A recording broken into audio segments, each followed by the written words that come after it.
Gwamnatin Najeriya ta ce ta aikewa da talakawan kasar miliyan 4.300 kudaden tallafi a asusun ajiyarsu na banki domin rage masu raɗaɗin rayuwa da kuma matsin tattalin arzikin da ake ciki.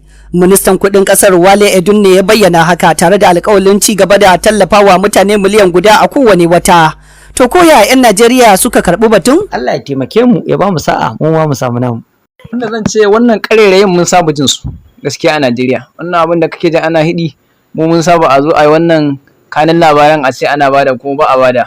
Kawai wanda ake ba wa'anda suke cikin jigon siyasa ko 'yan siyasa sai a ce ana ba talaka. Amma zai yi wahala kaga an hiddo sunan talaka an bai shi sai dai yaran siyasa kowa za ka jajiya ba 'yan group ɗinsu ko 'yan group ɗinsu sai a dawo sai a 'yan bayan ƙasa. Kuma abun ba haka ake ba kowa ya san wannan abun siyasa ce ba zargi ba ne mana ka je duk wanda za a tambaya yanzu ya ji a jiki ne ya san abin da ke faruwa.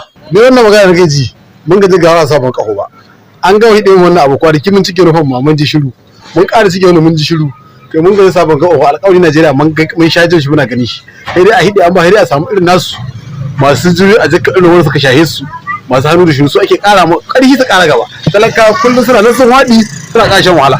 Ba za ka yi wani kyakkyawan fata ba ka al'amarin dan kila ya zama an aiwatar da shi har talakawa sun samu saukin kamar yadda aka ce. Sanin gabe Allah me yawa ga mun samu mai wasa mun ne wancan karan masu talakawa samu su samu ba.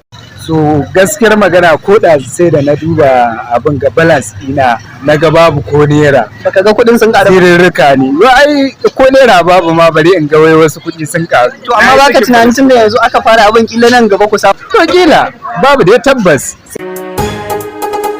Wale Edun ministan kudin na Najeriya ya ci gaba da cewa wannan shiri zai ci gaba da tafiya har zuwa lokacin da za su dinga baiwa mutane miliyan guda tallafi a kowane mako ko kuma makonni biyu. To yanzu dai abin jira a gani shine nasarar shirin ko kuma faduwar shi kamar yadda 'yan Najeriya da dama suka yi ikirarin cewa an dade fa ana ruwa ƙasa na shanyewa. Isa Sani Randawa, RMC Hausa Times.